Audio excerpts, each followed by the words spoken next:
Welcome back to the Deep Dive. Today, we're heading back to an island you probably know, Isla Nublar. But not the one from '93. Right, not the failed experiment. We're jumping way ahead. Yeah, 22 years forward, actually. Our focus for this deep dive is the 2015 blockbuster Jurassic World. And it's important to remember this wasn't just, Jurassic Park 4. It felt different. After that 14-year gap, it was this big revival, a spiritual reboot almost. Totally. It brought the whole idea roaring back, didn't it, for a whole new audience, too? Absolutely. It really tapped into that core fascination we have with dinosaurs, but scaled it up massively. So our mission today is to unpack how Jurassic World pulled that off. How did it honor the original Jurassic Park while still doing its own thing? We'll look at the vision, the challenges, the impact it had. Yeah, exploring John Hammond's dream finally realized. Maybe alongside some of his nightmares, too, just on a much bigger stage. Okay, let's kick things off with that grand vision. The core idea here is pretty compelling. It's not a park about to open, it's open. Yeah. It's working, it's successful. And that's the hook, isn't it? You see Hammond's dream, fully operational, thousands of people every day. It's this luxury resort off Costa Rica built for mass tourism. The scale is just immense. It hits you right away. This isn't some boutique safari anymore. Not at all. The filmmakers really wanted to show this world where seeing dinosaurs has become, almost routine, like seeing animals in a zoo, just, way bigger and potentially more dangerous. And the attractions reflect that, right? You're not just looking from a Jeep. Exactly. You've got things like the gyrosphere rides, which, fun fact, was Spielberg's idea, apparently, putting visitors right in there with the herbivores. In a giant hamster ball, basically. Pretty much. Gives you this false sense of security while you're rolling around with these huge animals. And then there's the Mosasaurus feeding show. Oh, yeah, the giant splash zone moment. Right. A massive marine reptile trained to perform for crowds. It's pure spectacle. It shows how these creatures have been completely commodified, packaged, and sold. Which brings us neatly to the Indominus Rex. Because the park has real dinosaurs. Yeah. But apparently, that wasn't enough. Well, exactly. That's the core critique, isn't it? The park needed something bigger, louder, with more teeth, as Claire says. It wasn't about science. It was purely about the market demanding novelty, boosting profits. So they cooked one up in the lab. Literally. They took a T-Rex genome as the base and then mixed in Velociraptor, cuttlefish, tree frog, snake DNA, all sorts of things, giving it these unexpected and frankly terrifying abilities. Like camouflage and hiding its heat signature. Yeah. Abilities designed to make it the ultimate predator, but also the ultimate symbol of, corporate overreach. Humanity always wanting more, even when surrounded by actual wonders. It's a critique we, the audience watching the movie, are kind of participating in, right? We want the bigger monster, too. That's the meta commentary, definitely. Yeah. Now, running this whole operation, you've got some key players. First, Simon Masrani, Irfan Khan, brilliant performance. The park owner. The guy who inherited Hammond's dream, maybe? Sort of. He's the CEO of Masrani Global. He definitely believed in the idea of the park, the wonder. He had this infectious enthusiasm. You see him flying his own helicopter, wanting to be hands-on. But maybe a bit disconnected from the nuts and bolts, the danger. I think so. He believed in Hammond's dream, but maybe scaled up with a massive dose of corporate ambition Hammond never intended. His faith in control in the technology ultimately leads to his tragic end, trying to stop the Indominus himself. A well-intentioned guy, maybe, but out of his depth. Perhaps. And then there's the scientist who is very much in his depth, maybe too much so. Dr. Henry Wu B.D. Wong, returning from the original. Yeah, his return is huge. He's not just the background scientist anymore. Not at all. He's the geneticist. He made all these animals, including the Indominus, and his whole philosophy seems to have shifted, hasn't it? Definitely. He's talking about how nothing there is natural, how they've always filled the gaps. It's like he's justifying creating monsters. Precisely. He sees it as progress, improvement, create better, more marketable attractions. He's the embodiment of that unchecked scientific ambition, maybe even corporate influence driving science past ethical lines. The dinosaurs aren't animals to him, they're intellectual property. Which makes his escape with the embryos at the end even more chilling. Exactly. It sets up future problems. And managing the day-to-day of this place, we have Claire Deering, played by Bryce Dallas Howard. Right, the operations manager. Yeah. Very corporate, very controlled at the start, all about the numbers. Extremely career-focused. Her first interactions with Owen are, strictly business. She's worried about assets and containment, not necessarily the animals themselves. But she goes through a massive change, obviously. Oh, absolutely. The chaos forces her to. She has to shed that corporate skin and become, well, a survivor. Her journey is central, protecting her nephews, connecting with Owen, realizing you can't spreadsheet your way out of a dinosaur rampage. And the infamous high heels. Yes. Became a whole talking point, maybe impractical, maybe a metaphor for her initially being out of touch but finding resilience. Either way, she adapts. She learns respect for nature the hard way. Her arc really mirrors the park's facade cracking, doesn't it? Showing the vulnerabilities underneath. Perfectly put. The human dynamics really come to the forefront as the park's control systems fail. And speaking of human dynamics, let's talk about Owen Grady, Chris Pratt's character. Navy vet, animal behaviorist, specializing in velociraptors. Yeah, his role is fascinating. He's got this unique relationship with his raptor pack, Blue, Charlie, Delta, and Echo. He's their alpha. It's not like they're tame, right? He makes that very clear. Not at all. It's based on mutual respect, trust, and his established dominance. They respond to him, but they are absolutely still wild, dangerous predators. That tension is always there. Which is why Vic Hoskins, the InGen security guy, is so interested in them. Exactly. Hoskins sees weapons, controllable killing machines for military use. Owen is completely against that. He respects them as animals, not tools. That quote, "I was with the Navy, not the Navajo," really sums up his specific expertise and stance, doesn't it? It really does. He understands animal behavior, not some mystical tracking ability. It sets up that core conflict, understanding versus exploitation. And grounding all this high concept stuff, we have the Mitchell brothers, Zach and Gray, Claire's nephews. Right, the audience surrogates in a way. They bring that essential human element. And they've got their own stuff going on, too. The parents' divorce looming. Adds that layer of emotional vulnerability, makes their reactions more real. Definitely. Gray, the younger one, is just pure wonder. He loves the dinosaurs. He's the embodiment of that initial awe. Zach, the teenager, is initially more aloof, jaded. Typical teenager. Pretty much. But their journey forces them to connect, to rely on each other. It's that classic Spielberg touch family drama amidst the chaos. And their kid-like curiosity gets them into trouble, naturally, leading them off the beaten path. Which leads to that fantastic sequence where they find the ruins of the original visitor center. Such a great nostalgic moment for anyone who saw the first film. Oh, absolutely. Seeing the decay, the old banner. It's a powerful visual link to the past, a reminder of the original failure. And then they fix up that old Jeep. Yeah, the original Jurassic Park Jeep Wrangler. It's more than just fan service, though. It's about their ingenuity, finding a piece of the past to survive the present.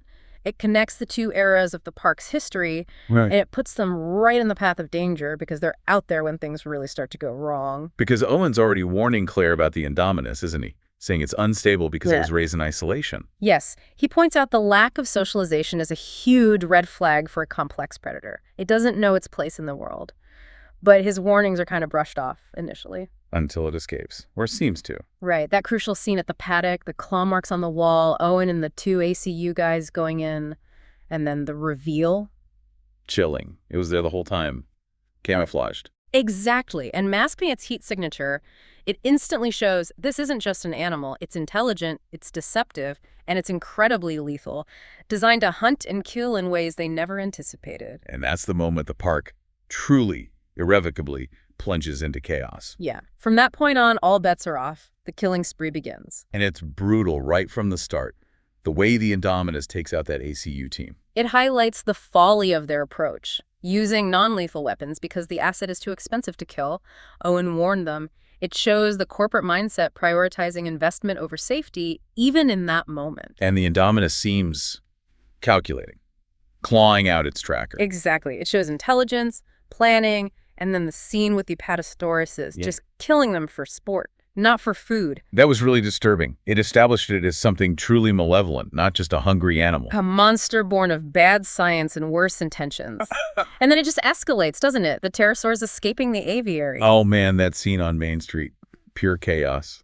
Suddenly, the danger isn't contained anymore. It's everywhere. Flying reptiles attacking crowds. It's terrifying. And then Zara's death. Yeah.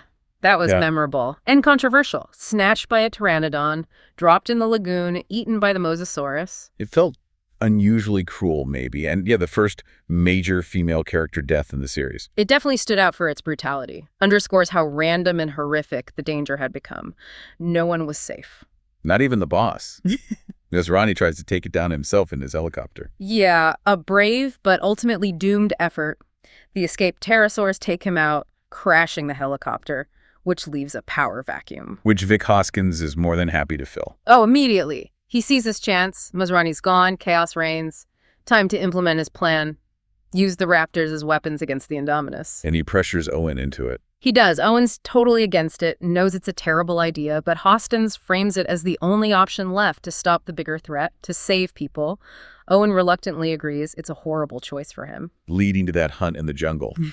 Raptors tracking the hybrid. And then that gut punch moment when Owen realizes the Indominus has raptor DNA. It can talk to them. Essentially, yeah. It communicates, challenges Owen's alpha status, and turns the raptors against the humans. It's a devastating twist, revealing the true depth of Wu's recklessness. Owen's allies become enemies. And poor Charlie gets killed in the crossfire. Yeah, by an engine rocket. Just brutal. And Hoskins, seeing his plan falling apart but still thinking about the future, tries to grab the embryos and run. Typical Hoskins. Sees it all as a field test, data for his weaponization project, but Delta gets him. Yeah, Raptor Delta corners him in the lab. A fitting end, maybe? Poetic justice, perhaps. The potential weapon turns on its creator, leaves the park in absolute free fall, setting up the final desperate fight. So everything's gone completely sideways. Hoskins is gone. The Raptors are partly turned. But Owen doesn't give up on them, does he? Particularly Blue. No, that bond is too strong. He makes this incredible effort to reconnect with Blue, reminding her of their relationship, their history. It's this moment of trust versus the Indominus's genetic manipulation. And it works, mostly. He gets Blue back on side. He does. Leading to that tense standoff, Owen, Blue, the remaining raptors facing the Indominus. But it's a brutal fight. Delta and Echo are killed protecting Owen and Blue. Leaving just Blue, the last of his pack. It really raises the stakes. It focuses everything on that relationship. Loyalty across species, tested in the extreme. But even Owen and Blue aren't enough. Which leads Claire to make that incredibly bold, almost insane move. The we need more teeth moment. Exactly. She decides they need the original apex predator. She lures Rexy, the T-Rex from the first movie, out of her paddock. It's such a crowd-pleasing, symbolic moment, the original natural titan versus the engineered hybrid monster, and it shows Claire's transformation using the park's own assets, not for show, but for survival. And that fight is epic. Rexy versus the Indominus. Absolutely brutal. And for a moment, it looks like Rexy might actually lose. The Indominus is just so powerful, so vicious. But then Blue comes back. Yeah, Blue makes this heroic intervention, jumps back into the fight, distracts the Indominus, and gives Rexy the opening she needs. It's this amazing, unexpected alliance. The CGI and practical effects blend really well there too, don't they? Making it feel real. Definitely. ILM's work, motion capture, the animatronics they used earlier, it all comes together for that climax. And they managed to corner the Indominus right by the lagoon. Perfect setup. Rexy and Blue have it trapped, pushed right to the edge. And then splash. The Mosasaurus comes bursting out of the water, grabs the Indominus, and drags it down. Game over. What an ending for the Indominus. The park's biggest spectacle becomes its savior, in a way. Or maybe it's just nature, the original predators, taking out the unnatural creation. A correction of the balance, maybe. Yeah, that's a good way to put it. Humanity's hubris gets cleaned up by the very forces it tried to control. And that quiet moment afterwards, Rexy and Blue just looking at each other. Yeah, like a moment of respect before they go their separate ways, acknowledging the temporary truce. Then we get the human wrap-up. Evacuation, the nephews reuniting with their parents, that emotional release. And Owen and Claire leaving together, hinting at something starting between them, forged in all that chaos. A bit of hope amidst the destruction, but the final shot. Rexy on the helipad looking out over the ruined park, letting out that massive roar. Claiming the island back. Yeah. Primal. Powerful. A reminder of who's really in charge when the fences fall. So let's talk legacy. Because Jurassic World wasn't just a movie, it was a phenomenon. The box office was insane. Oh, staggering. $1.671 billion worldwide. On a budget around $150–200 million. It became the highest-grossing Jurassic film ever. And for a while, the third highest-grossing film of all time, period. behind Avatar and Titanic. Yeah, currently 10th, I think. But yeah, it Yeah. proved the franchise had massive global appeal still. It absolutely revived it, brought in that new generation. The appetite was clearly there. Critics were generally positive, too, right? Like, not masterpiece level, but enjoyed it. Pretty much. Rotten Tomatoes has it at 72%. The consensus was basically not as groundbreaking as the original, obviously, but a really fun, visually stunning popcorn thriller on its own terms. People liked the action, the CGI, the nostalgia nods were generally well received. Chris Pratt's performance got a lot of praise. Michael Giacchino's score, incorporating the Williams themes, worked really well, too. But there were criticisms. Some found it a bit formulaic, maybe. Characters underdeveloped. Yeah, some critics felt the plot was predictable, maybe relied on monster movie cliches, and the script got called out for being a bit messy in places, especially that first half hour with a lot of exposition. And some specific controversies popped up, too. We mentioned Zara's death. Right. Seen by some as excessively cruel for a minor character. Then the whole running in heels thing with Claire sparked debates about sexism versus practicality or symbolism. And the science accuracy, or lack thereof. The feather debate. Yes. Paleontologists were definitely critical about the lack of feathers, which by 2015 was well established for raptors and T-Rex relatives. The film kind of hand-waved it with Dr. Wu's dialogue about genetic tampering. Saying the frog DNA stopped the feathers, basically making it an in-universe explanation. Exactly. A convenient plot point to maintain the classic look. And some people drew parallels to Deep Blue Sea, the 1999 shark movie, with the genetically modified smart predators escaping. Interesting comparison. It also had a really long road to actually getting made, didn't it? Development hell for years. Oh, over a decade. From 2001 to 2015, different writers, directors, crazy scrapped ideas like human dino mercenaries. Seahawks, Hawks. Yeah. Thankfully, that didn't happen. Thankfully. Apparently, Spielberg himself provided the 3 core pillars that finally solidified the story. The working park, the guy training raptors, and the escaped hybrid monster. Those 3 ideas really anchored it, and the blend of practical effects, like the dying Apatosaurus animatronic. Yeah, and the CGI ILM motion capture, they really threw everything at it to make the dinosaurs feel real, plus that clever viral marketing. Right. The fake Masrani Global and Jurassic World websites that were so good, Universal hired the fans who made them.